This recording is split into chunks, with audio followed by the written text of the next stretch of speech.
오늘 이 메시지의 제목을 잘 보시기 바랍니다. 제목이 뭐죠? 같이 한번 읽어볼까요? 제목 시작. 나사렛 예수의 이력서.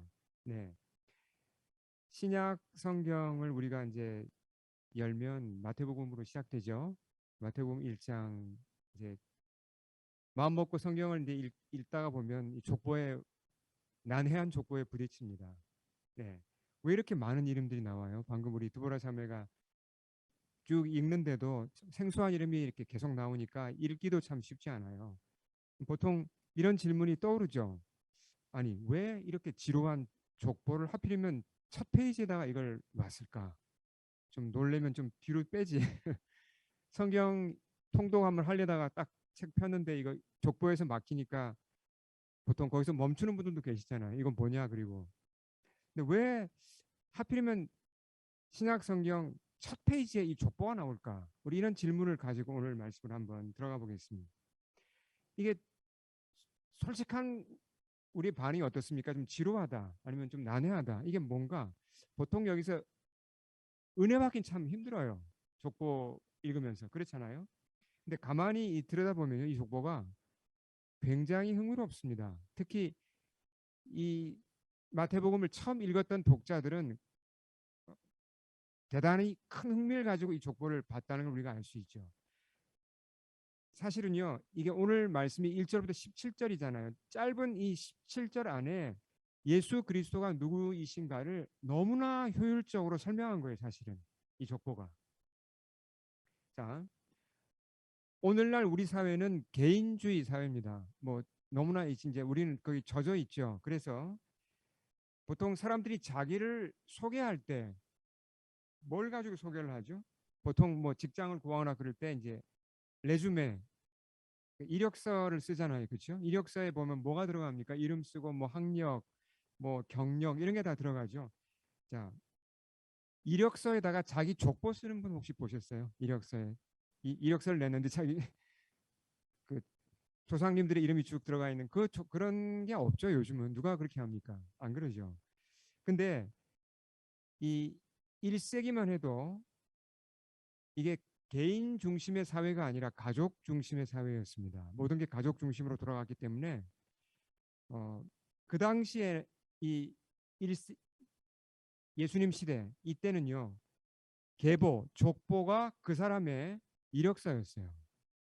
이건 뭐 제가 주장하는 게 아니라 실제로 그렇게 학자들이 얘기를 합니다. 예.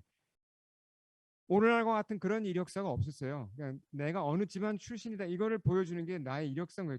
그 당시는. 그러니까 우리가 족보를 읽을 때, 예수님의 족보를 읽을 때, 아 이게 왜 이렇게 족보냐 이렇게만 보지 마시고 예수님의 이게 이력서예요. 레주메입니다. 예수님을 소개하는 레주메예요. 그렇게 보시면 이게 완전히 다릅니다. 자, 이력서 레주메 써보신 분 아마 안 써보신 분이 별로 없을 겁니다. 다 써보셨죠, 여러분. 이게 쓰기 쉽나요? 어떻죠? 이 쓰기가 쉽지 않습니다. 특히 이제 경쟁이 치열한 곳에 내가 지원할 때는 이력서를 잘 써야 되죠. 저도 사실 엄청나게 많은 이력서를 써봤거든요. 근데 이력서를 쓰실 때 뭐가 제일 중요하죠? 뭘 많이 쓴다고 되는 게 아니에요, 이게. 보통 딱 받았을 때 이걸 한 30초 안에 그 심사관을 설득을 해야 됩니다. 그 사람의 눈을 끌어야 돼요. 언제 이걸 다 읽어요? 뭐 여러 페이지 되면. 그러니까 맨 앞에 보통요, 이제 이력서 써보신 분들 아실 겁니다. 이력서 맨 앞에 가장 눈에 띄게 뭘 넣냐면 나의 모든 것의 요약을 거기다가 딱 보통 한 문장 정도로 이렇게 넣어요. 맞죠, 여러분? 그래야 그 요약을 보고 아, 이 사람이 뭐 하는 사람이다. 아, 이 사람 우리한테 필요하겠다. 이걸 아는 거예요. 자, 예를 들면 이런 거예요. 자동차 세일즈맨으로 이렇게 내가 뭔가 잡을 구하려면 언제 이걸 다 설명합니까? 딱 한 줄로 이걸 요약을 해야죠. 이거 보면 아, 이 사람 실력이 있구나. 자동차 잘 팔겠구나. 눈에 들어오지 않아요. 이렇게 나를 소개하는 그 요약문을 이력서 상단에다가 배치를 하죠. 근데 예수님의 이력서에 그런 게 있을까요? 있어요. 그러니까 물론 이제 뭐 그걸 의도하고 쓴 건 아니지만 우리가 그런 눈으로 보면 보입니다. 예수님의 이력서에 한 줄 요약이 나와요. 그게 1절이에요. 같이 읽어볼까요? 시작. 아브라함과 다윗의 자손 예수 그리스도의 계보라. 자, 이름이 나오죠? 잡 타이틀이 나옵니다. 잡 타이틀. 잡 타이틀이 뭐예요? 그리스도예요. 그리스도란 말이 무슨 말이죠? 구원자란 말입니다. 예수란 분이 누군가 구원의 엑스퍼트, 전문가란 말입니다. 구원 분야의 최고 전문가 예수란 그런 소개예요, 이게. 말이 되죠, 여러분? 그렇죠? 그러니까 구원자를 찾고 있던 사람이 이 이력서를 딱 봤을 때 눈길이 갑니까, 안 갑니까? 구원자? 구원 분야의 최고 전문가? 내가 찾는 분이네? 이렇게 바로 된다는 얘기죠. 자, 그럼 하필이면 왜 아브라함과 다윗의 자손인가? 하나님께서 구약 시대에 구원자를 보내겠다. 메시아, 히브리어로는 메시아고 그리스어로는 그게 그리스도죠. 그게 영어로 넘어와서 크라이스트가 됐죠. 다 같은 말입니다. 구원자를 보내겠다. 약속을 여러 번 하셨습니다. 구약 시대에. 그렇죠? 근데 누구를 통해서 보낸다 그랬죠? 누구의 후손에서? 아브라함의 후손, 다윗의 후손에서 보내겠다고 약속하셨습니다. 그 약속이 이루어졌고 실제로 다윗의 후손 가운데 나사렛 예수라는 분이 태어났고 그분이 그리스도라는 걸 알려주는 거예요. 한 줄 요약으로 너무나 완벽한 이력서의 한 줄 요약입니다. 자, 계속 족보에 대해서 우리 한번 생각해 보겠습니다. 아브라함부터 이렇게 쭉 이렇게 사람 이름이 쭉 나오면서 다윗을 거쳐가지고 쭉 뭐 이제 그 야곱 그다음에 요셉 거기서 이제 마리아에게서 예수님이 태어났다 이름이 쭉 나오는데요. 예수님의 뭐 그러니까 인간적으로 따지면 이제 아버지 할아버지 뭐 증조 할아버지 쭉 올라가는 거죠. 많은 사람들이 이름이 나오는데 그 여성의 이름이 5분이 나옵니다. 근데 보통 이스라엘 사람들의 족보에는 이제 오늘날 우리 상식으로는 좀 이해가 안 되지만 그 당시에 여성의 이름을 올리지 않았습니다. 뭐 아마 고대 사회는 대부분 그랬죠. 절대로 올리지 않았습니다. 근데 예수님의 계보에는 5분의 여성의 이름이 나와요. 근데 그 중에 가만히 보시면 3분은 유대인이 아닙니다. 이방인이에요. 유대인들한테는 이건 굉장히 좀 충격적인 일입니다. 싫어하잖아요, 이방인들을. 근데 예수님의 계보에 이방인 할머니가 3분이나 계신다는 사실. 그 중에 또 라합은 누굽니까? 창녀예요.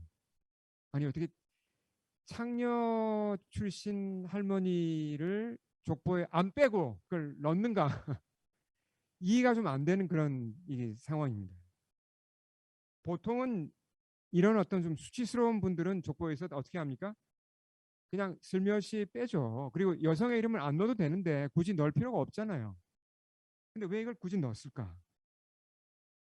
자, 특히 이제 그 하나 예를 들어 보겠습니다. 이제 다말의 예를 유다와 다말의 예를 들어 보면요. 자, 다말이 뭐라 그랬죠? 유다가 다말에게서 베레스와 세라를 낳았다 그랬죠. 근데 여기 써 있지는 않지만 창세기 38장을 읽어보면 나옵니다. 관계가 어떻게 되죠? 유다하고 다말이 부부입니까? 아니에요. 시아버지와 며느리 관계입니다. 이건 뭐 굉장히 충격적인 사실이죠. 그 얘기를 밝혀놓은 거예요. 굳이 여기서 그냥 다말의 이름을 빼버렸으면 뭐 그런 가족의 그런 이제 흑역사가 드러나지 않아도 되는데 고스란히 흑역사가 드러나는 겁니다. 자, 근데 이 얘기를 여기서 왜 했냐는 거예요. 예수님의 족보인 동시에 뭐라 그랬죠? 이게 이력서입니다. 그렇죠? 이력서에 보면요. 예수 그리스도라는 분이 어떤 일을 한다는 게 나타나야 되잖아요. 그렇죠? 그러니까 job experience예요. 경력이에요. 경력을 보여주는 겁니다. 이분이 어떤 일을 하시는지를 이런 문장을 이런 사람들의 이름을 통해 보여준다는 겁니다. 유다가 원래 어떤 사람이었습니까? 유다란 사람에게서 유다 지파가 나왔고 거기서 유대인이 나온 겁니다. 그만큼 유대인들한테는 중요한 사람인데 유다가 원래는 굉장히 성숙한 사람이 아니죠. 완전히 반대였습니다. 아주 포악하고 무자비한 사람이었어요. 예, 자기 동생을 뭐 노예로 팔고 그랬잖아요.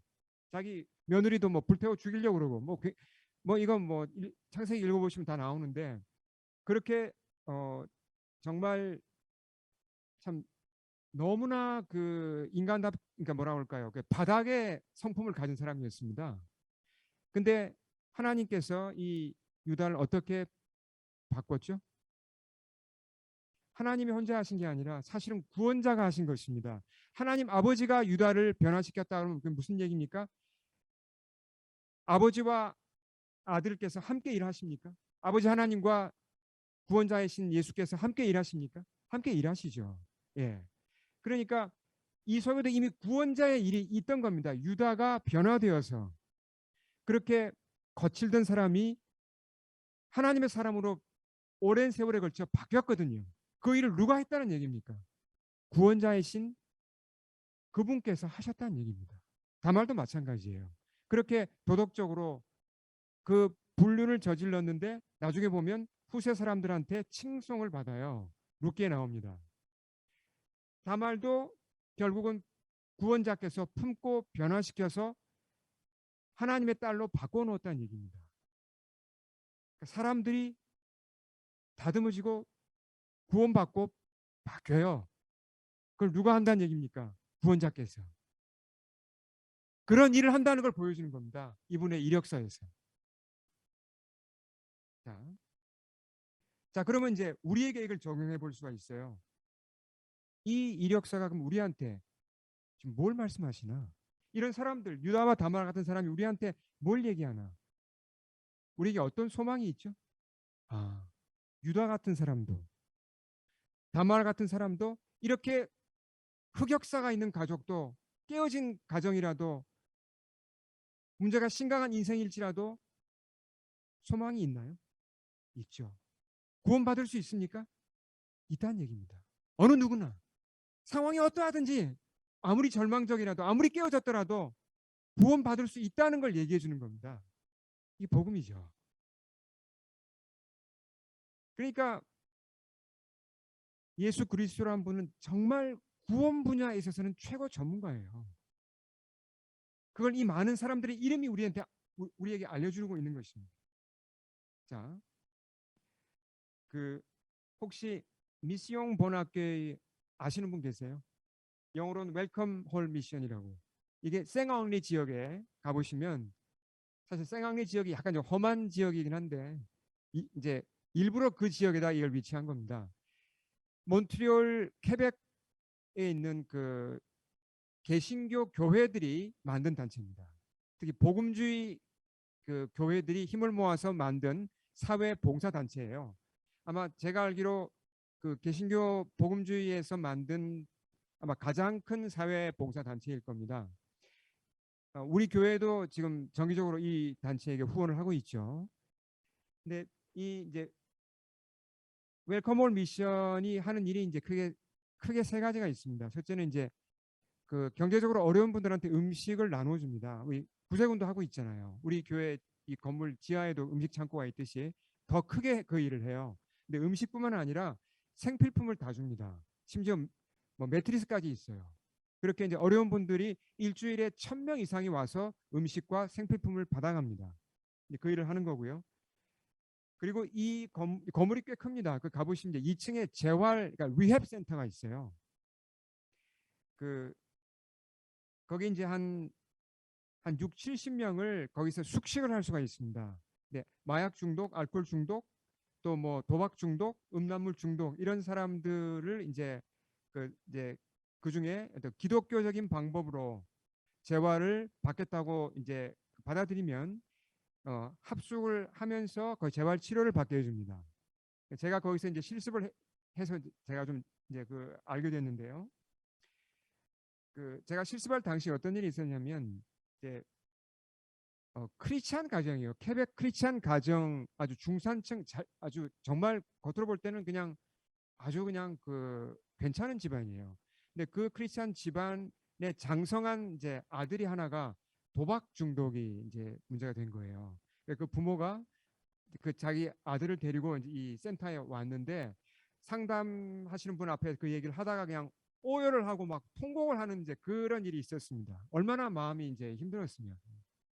자, 그러니까 이게 우리 사회 단면을 보여주는 건데 이 몬트리올 사회에 얼마나 구원이 필요한가.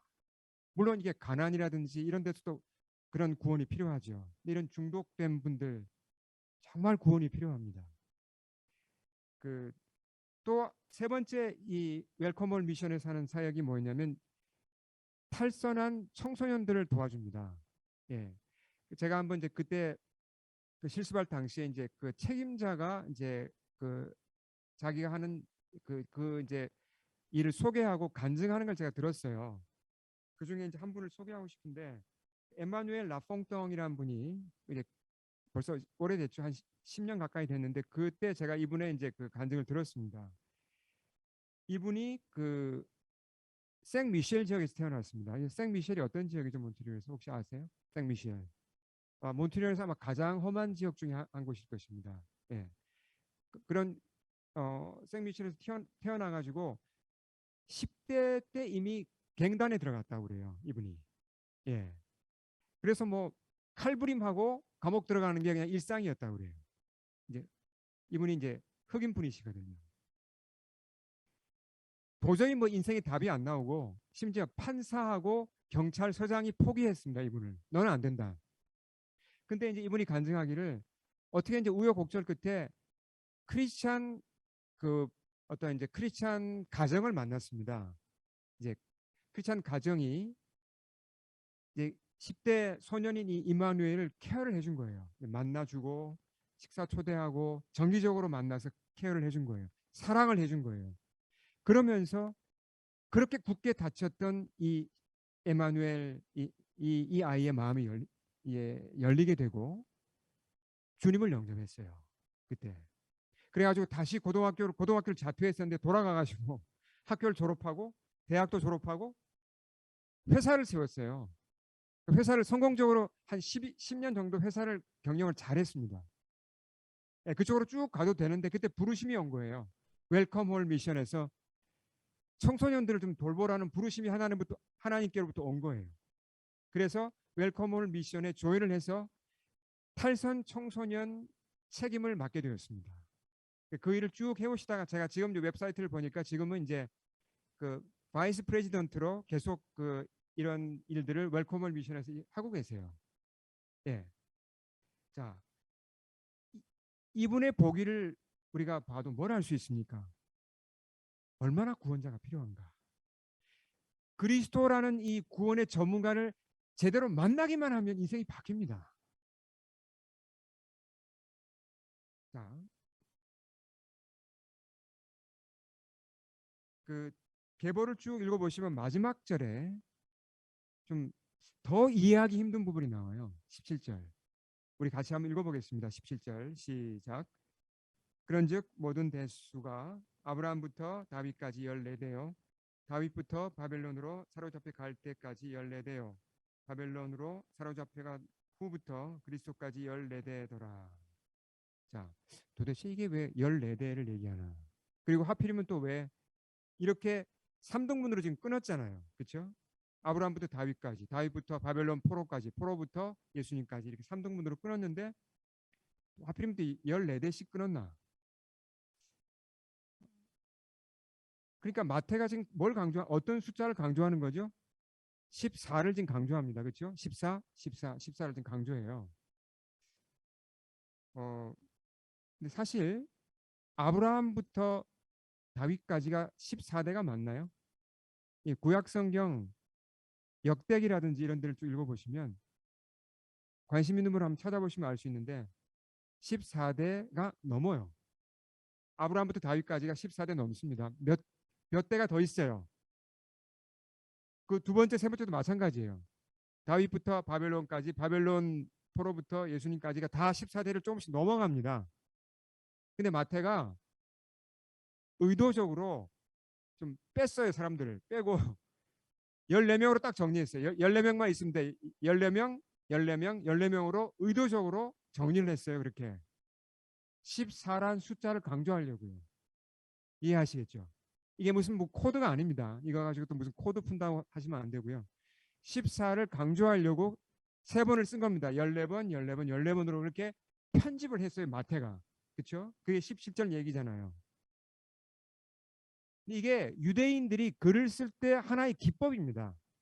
예. 유대인들의 그러니까 14를 강조할 때도 있고 뭐 7을 강조할 때도 있고 6을 강조할 때도 있고 여러 이제 숫자는 달라지는데 유대인들의 글 쓰는 기법이라는 걸 알아두시고요. 왜 14일까예요? 질문이. 도대체 마태가 왜 14를 이렇게 강조하나? 사실 이게 유대인들한테는 하나도 어려운 일이 아닙니다. 그냥 금방 보면 아는데 우리는 좀 이게 설명이 필요해요. 왜 14가 이제 14를 강조했는지. 이 14라는 걸 우리가 이해하려면 제가 한우 수업 설명을 제가 좀 드려야 돼요. 자, 이게 너무 긴장하지 마시고요. 쉽습니다. 자, 오늘날 우리가 쓰는 숫자는 무슨 숫자입니까? 이렇게 1, 2, 3, 4, 5, 6, 5, 6. 자, 6까지만 썼어요. 좀 자리가 부족해서. 이 아라비아 숫자라고 부릅니다. 네. 옛날 사람들이 이 숫자 썼나요? 안 썼어요. 이 아라비아 숫자를 쓰기 시작한 건 뭐 몇백 년은 넘었지만 예, 그 고대 사람들은 이런 건 몰랐습니다. 자, 로마 사람들은 어떤 숫자를 썼죠? 우리 로마 숫자 이거 아시죠, 여러분? 그렇죠? 뭐 챕터 같은 거 쓸 때 1, 2, 3, 4 로마 숫자 아시죠? 그리스 사람들은 어떻게 숫자를 표시했나? 그리스 때도 아라비아 숫자는 없었습니다. 그리스 사람들은 자기의 알파벳으로 표시를 했어요. 그러니까 알파가 1이에요. 베타가 2예요. 감마가 3이에요. 이런 식으로 쓴 겁니다. 예. 그럼 히브리 사람들은 숫자를 어떻게 표시했냐는 거죠. 똑같아요. 히브리 사람도 그리스랑. 그러니까 첫 번째 알파벳 알레프 뭐 이제 이거 알파벳 이름을 아실 필요는 없고 어제 첫째 알파벳이 1이고 두 번째가 2고 세 번째가 3이고 이런 식으로 쭉 10까지 갑니다. 뭐 뒤에 뭐 100도 있고 1000도 있는데 그러니까 히브리 사람들이 어떻게 숫자를 표시하는지 아시겠죠? 자기네 알파벳으로 표시를 하는 겁니다. 자, 그럼 다음 보죠. 이 두 4와 6을 표시하는 이 알파벳에 주목을 하실 필요가 있습니다. 다윗이란 이름을 히브리어로 쓰면 밑에 보시죠. 이 글자가 세 글자예요. 예, 세 글자. 이게 한 단어 다윗을 이룹니다. 근데 네 번째와 여섯 번째에 들어간 거죠. 가만히 보시면 맞죠? 네 번째 게 두 번 들어갔어요. 처음과 끝이 네 번째죠. 가운데 게 뭡니까? 여섯 번째예요. 그러니까 이걸 문자로 읽으면 다윗이 돼요. 그렇죠? 숫자로 읽으면 뭐가 됩니까? 4, 6, 4가 됩니다. 숫자로 읽으면 4, 6, 4가 돼요. 그렇죠? 그러니까 히브리어를 하는 사람들은 딱 보면 이거 그냥 금방 눈에 들어오는 겁니다. 다윗 아니면 4, 6, 4네. 4, 6, 4 더하면 뭐가 되죠? 14예요. 14란 것은 그러니까 뭘 뜻합니까? 결국은 뭘 나타냅니까? 14란 숫자는 한마디로 말하면 다윗을 나타냅니다. 다윗. 예. 그렇게 어 그냥 좀 뭐랄까요? 문학적인 기법으로 다윗을 강조한 거예요. 예. 가만히 보시면 이 계보가 다윗으로 도배가 되어 있어요. 다윗 이름이 제일 많이 나와요. 보시면 반복되고 그리고 14대 14대 14대 끊었다는 게 다윗으로 전체를 막 완전히 그냥 그 다윗으로 다 채웠죠. 예, 족보 전체를 다윗으로 다 그냥 가득 채웠습니다. 이유가 뭘까요? 그러니까 질문은 굉장히 간단합니다. 족보를 보시면 왜 이렇게 다윗을 많이 얘기했지? 히브리어를 아는 사람들은 14, 다윗인데? 14, 또 다윗인데? 세 번씩이나 또 다윗을 얘기하고 왜 다윗을 이렇게 강조하지? 굉장히 중요한 질문이에요. 자, 왜 다윗을 이렇게 강조했을까요? 예수님의 계보에서. 예수님이 누구라 그랬죠? 그리스도. 그리스도는 구원자죠? 이게 지금 이력서라 그랬잖아요. 구원자, 구원의 전문가임을 좀 보여준다 그랬잖아요. 누구 이름을 얘기하면 그 전문가라는 게 드러난다는 얘기입니까? 다윗을 얘기해요. 다윗의 인생을 봐라. 다윗의 인생을 보면 구원자 그리스도가 너무나 잘 드러난다는 겁니다. 자, 이게 조금 더 설명이 필요합니다. 그러니까 수천 년 이스라엘 역사에서 구원자 그리스도의 혜택을 입은 가장 대표적인 사람을 얘기하라면 다윗이라는 얘기예요. 다윗처럼 구원자의 혜택을 누린 사람이 없다는 얘기입니다. 다윗만 보면 아 맞아, 구원자가 있었지, 그리스도가 구원했지, 그리스도가 이 사람 인생을 바꿨지, 맞아, 그리스도의 혜택을 입으니까 인생이 이렇게 바뀌는구나, 그게 드러난다는 겁니다. 근데 사실 다윗은요, 유대인들이 가장 존경하는 사람이잖아요. 다윗 얼마나 훌륭해요. 다윗은 그 시편의 절반을 썼습니다. 영성이 탁월한 사람이에요. 어떻게 시편의 절반을 자기가 다 씁니까? 탁월한 영성에다가 또 얼마나 주님을 사랑했습니까? 물론 실수한 게 있습니다. 이따가 그 뒤에서 보기로 하고요. 그렇지만 다윗처럼 하나님 사랑하는 사람이 있습니까? 여러분 아는 사람 중에? 다윗은 어떻게 보면요, 저 사람 같으면 그냥 혼자서 잘할 수 있지 않을까? 하나님 그냥 잘 섬기고 혼자서 잘할 것 같다. 뭐 구원자가 굳이 필요할까? 그런 생각도 들어요. 워낙 사람이 선하고 워낙 그 바탕이 좋으니까 저 사람 구원자가 필요하지 않아 보여, 이런 생각이 들 정도입니다. 근데 그게 아니라는 거예요. 그러니까 다윗에게도 구원자가 필요했다는 겁니다. 다윗에게도. 다윗 같은 사람에게도 구원자는 절대적으로 필요했다는 것을 보여주는 게 이 족보란 얘기죠. 자, 다윗 얘기를 좀 이따가 계속하기로 하고요. 17절로 다시 돌아가 보겠습니다. 자, 이 14대, 14대, 14대를 강조하면서 또 하나 뭘 강조합니까? 바벨론 포로로 끌려갔던 사건을 또 강조해요. 그렇죠? 이것도 반복해서 나옵니다. 자, 이걸 왜 강조하나? 자, 다윗은 한 개인이죠. 한 다윗이란 사람을 봐도 구원자가 필요하다는 게 나타납니다. 이스라엘 한 나라를 보면요, 이 나라가 어느 나라입니까? 다윗의 왕국이에요. 이스라엘은. 그렇죠? 나라를 보아도 구원자가 필요하다는 게 너무나 분명히 나타난다는 겁니다. 하나님이 복을 주시고 당신의 백성을 삼아서 정말 많은 걸 다 주셨습니다. 이스라엘에게, 이스라엘 나라에게. 근데 결과가 뭐예요?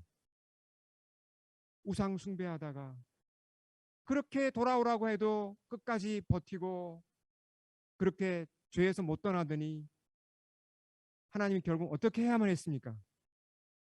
채찍을 들어서 징계하셔야만 했죠. 그게 뭐예요? 바벨론한테 나라가 망하고 포로로 다 끌려간 거예요. 봐라, 나라 전체를 봐도 너희는 구원자가 필요하다. 이걸 우리한테 지금 얘기하는 겁니다. 그러니까 이스라엘 사람들이 평소에는요, 구원자 구원자, 하나님이 구원자 메시아 보내준다, 너희는 구원자가 필요해, 듣지도 않았어요. 선지자들이 아무리 얘기해도 뭐 우리 잘하고 있는데 무슨 구원자가 필요해, 그냥 당신이나 잘 믿으라고, 우린 필요 없다고 관심 갖지도 않던 사람들이 어디에 가서 비로소 구원자를 대망하고 제발 구원자가 오시기를 그렇게 간절히 갈망하게 되었습니까? 어디 가서요? 바벨론 포로로 끌려가세요. 다시 다윗으로 한번 돌아가 보겠습니다. 자, 다윗이 누구라 그랬죠? 이 계보의 지금 전체를 다윗이란 이름으로 지금 다 막 그 도배를 했습니다. 다윗이야말로 구원자가 필요한 사람이라는 걸 보여준다 그랬죠? 자, 다윗을 얘기하면서 무슨 얘기를 합니까? 딱 이 한 줄만 얘기합니다. 다윗의 인생에서. 같이 읽겠습니다. 시작. 다윗은 우리아의 아내에게서 솔로몬을 낳고, 왜 밧세바라고 하지 않고 우리아의 아내라고 했을까요? 뭘 드러내기 위해서요? 다윗이 저지른 그 죄를, 불륜을 드러내려고. 참그 뼈아픈 얘기를 합니다. 지금 여기서 성경이 다윗의 인생에서 하나님이 그렇게 말씀하셨어요. 거의 유일한 과오입니다. 이것이 유일한 과오. 어떤 일을 저질렀는지 알잖아요. 그가 자기 충신의 우리아가 충신이죠. 충신의 아내였던 바세바를 빼앗습니다. 사실 예. 뭐 왕의 파워로 빼앗아 오고 간음을 하고 그리고 우리아는 어떻습니까? 간접적으로 죽이죠.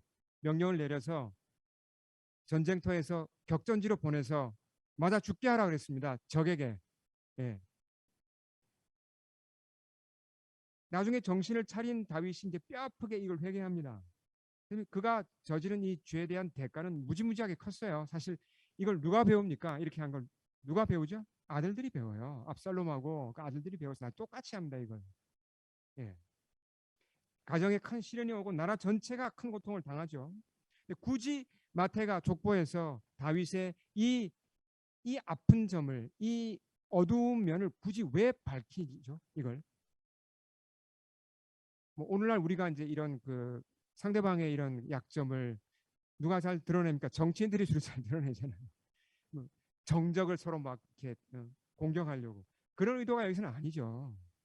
자, 왜 이런 하필이면 이 다윗의 이 치부를 드러내죠? 봐라. 그렇게 훌륭했던 다윗도 구원자가 필요했다는 겁니다. 구원자가 없으면 이 사람 망했다는 걸 그냥 정당하게 보여주는 거예요. 자, 이 부분을 조금 더 보겠습니다. 다윗이 이 우리아의 아내를 빼앗을 당시에 사실 부정한 게 있었습니까? 그가 부정한 게 없었어요. 물론 이제 뭐 전쟁은 좀 있었지만 나라는 굉장히 안정됐고 왕권도 안정돼 있었고 자기는 여러 명의 아내가 있고 여러 명의 자녀들이 있었습니다. 부족한 게 없었습니다. 누가 봐도 그는 행복해야 했고 채워져야 했습니다. 근데 왜 다른 사람의 아내에게 눈이 갔고 또 그 유혹이 온다고 그 유혹을 따라가서 그 범죄를 저질렀죠. 뭘 얘기해 줍니까? 이 사실이? 그의 내면이 충만해 있었습니까? 그의 내면이 충만해 있지 않다는 걸 얘기해 줍니다. 이 사람의 내면이 공허했다는 거예요. 비어 있었습니다. 다윗이라도 하나님을 의지하지 않으면 과거 필요 없어요. 과거에 잘했다는 거 필요 없습니다. 오늘 하나님을 의지하지 않고 오늘 하나님으로 나를 채우지 않으면 나는 무너지는 겁니다. 자기의 그런 영혼의 허기를 채우려고 바세바를 데려온 거죠. 근데 채워졌습니까? 바세바를 자기 아내로 삼았다고 채워졌습니까? 아니죠. 그렇지 않았습니다. 주님과의 관계가 깨어진 상태에서는 오히려 더 큰 죄짓만 지게 되었죠.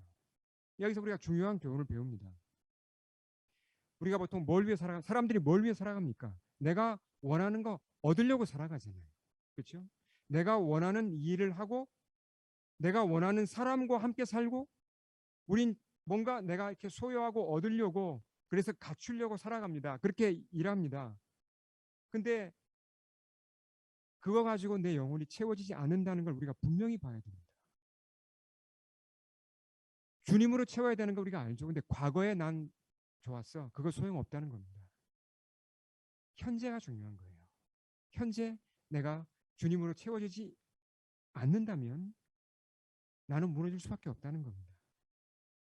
그러니까 여기서도 구원자가 얼마나 중요한지가 나타나죠. 구원자이신 예수님을 내가 매일 오늘 이 시간 내가 그분을 의지하고 그분께 내 마음의 중심을 드려야 내가 채워지고 만족하고 행복하다는 겁니다. 예. 자, 이 6절을 통해 또 한 가지 우리가 짚고 넘어갈 게 있습니다. 이게 뭘 보여주죠? 다윗이 이런 범죄를 했다는 건 세상에 의인이 없다는 거죠. 의인이 없다. 그러니까 우리가 이제 이 점도 좀 잠깐 좀 자신을 점검해 볼 필요가 있는데요. 그 다윗 부분 사무엘 상하를 가만히 읽어보시면 다윗이 정말 위대한 사람이라는 생각이 많이 들어요. 정말 하나님 사랑했습니다. 그리고 사울을 죽일 기회가 왔는데도 사울을 안 죽이잖아요.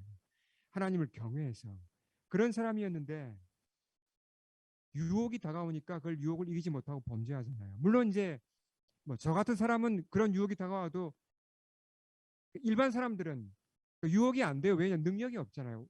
왕의 자리에 앉아 있지 않으면 그런 뭐 일을 할 수가 없습니다. 근데 다윗은 왕이었고 그런 권력이 있으니까 마음만 먹으면 죄를 범할 수 있었죠. 예. 그러니까 우리하고 다윗을 너무 비교하면 안 됩니다. 다윗이 어떻게 이렇게 간음하고 살인할 수 있었는가? 그 당시 왕들은요. 자기가 법이었잖아요. 그 큰 파워를 가지고 뭐 자기들 마음대로 했습니다. 그러니까 다윗도 그런 유혹을 받을 수밖에 없었고 넘어진 게 어떻게 보면 이제 이해가 되죠. 어떤 면은. 자, 근데 이제 이게 다윗을 보면서 뭘 봐야 되냐면 사람이 선하지 않다는 걸 우리가 다시 한번 확인해야 된다는 겁니다. 사람은 선하지 않다는 거예요. 한순간이라도 구원자를 의지하지 않으면 지금까지 쌓아왔던 선이 그냥 와르르 무너진다는 것입니다. 네. 자, 우리가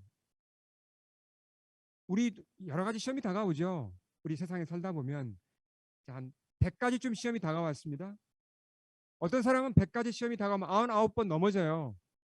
물질의 시험이든 뭐 어떤 시험이든 100번 중에 99번 넘어지는 분 계십니다. 또 이게 뭐 시험의 종류에 따라도 좀 다르죠. 어떤 분은 굉장히 강해요. 안 넘어집니다. 잘 이깁니다. 100번 중에 한 번 정도 넘어집니다. 사람의 눈으로 보면 어떻습니까? 어느 쪽이 더 거룩하고 어느 쪽이 더 성숙하죠? 100번 중에 한 번 넘어진 분이 더 거룩하고 영성이 있다. 뭐 이렇게 표현하죠. 하나님 보시기에는 어떻습니까? 차이가 뭐 조금은 있겠지만 하나님 보시기에는 큰 차이가 없다는 겁니다. 그러니까 이 차이가 없다는 점이 중요한 게 뭐죠? 그러니까 둘 다 누가 필요하다는 거죠? 구원자가 필요하다는 거예요. 구원자가. 네. 그러니까 오늘 우리가 이걸 반드시 다시 한번 받아들여야 됩니다. 내가 정말 절실하게 구원자가 필요하구나. 그냥 과거에 한번 구원 받았다고 그냥 편히 내 힘으로 사는 게 아니에요. 어제 은혜 받았다고 내 힘으로 지금 그냥 버티는 게 아닙니다. 나란 존재는 매일 매 순간 24시간 정말 구원자가 필요하다는 겁니다. 네. 다윗 보면 그랬잖아요. 하나님이 심지어 저 사람은 내 마음에 맞는 사람이란 말까지 했습니다. 얼마나 영성이 뛰어난 사람이었습니까? 그러나 다윗이라고 할지라도 오직 무엇으로 그가 하나님 앞에 설 수 있죠? 방금 찬양했잖아요. 오직 은혜로. 오직 은혜만으로 하나님 앞에 설 수 있다는 겁니다. 구원자의 공로로 설 수 있다는 거죠. 그러니까 우리가 내가 이제 좀 경건한 면에 좀 성장했구나. 그래도 나도 좀 영성이 좀 성장했다. 이거 좋습니다. 근데 그거 너무 믿으시면 안 돼요. 예, 다른 분을 볼 때도 저분이 그래도 영성이 있지. 저분이 그래도 많이 성숙한 분이야. 근데 그러다 한번 넘어질 수 있거든요. 무슨 얘기냐면 우리가 의지할 것은 오직 은혜이고 오직 구원자란 얘기입니다. 내가 쌓은 영성, 내가 쌓은 나의 어떤 성숙함 이건 의지할 게 못 돼요. 얼마나 감사해요. 우리가 이렇게 100번 중에 99번을 넘어져도 구원자이신 주님께서 우리를 포기하십니까? 포기하지 않아요. 그렇기 때문에 우리의 구원자이신 예수님 우리에겐 너무나 이건 소망이고 우리의 이건 너무나 큰 상급이고 우리의 기쁨이죠. 자, 결론입니다. 예수님의 이력서를 우리가 오늘 보았습니다. 뭘 보여주셨습니까? 나는 구원 분야에 있어서 최고의 전문가다. 너희는 나를 필요로 하느냐? 너는 내게 정말 오겠느냐? 어떤 자가 구원받을 수 있습니까? 구원자이신 예수님께 가는 자는 다윗을 보면 알 수 있죠. 두 가지를 인정해야 됩니다. 자, 결론이죠. 오직 그리스도만이 나를 채울 수 있다는 것. 이걸 인정해야 됩니다. 그리고 오직 그리스도만이 나를 용서하시고 내 죄를 씻을 수 있다는 것. 이걸 인정하고 나아갈 때 주님이 나를 구원하시죠. 그리고 구원하신 후에도 계속 나를 인도하시는 것입니다. 함께 기도하겠습니다. 주께 머리 숙이겠습니다.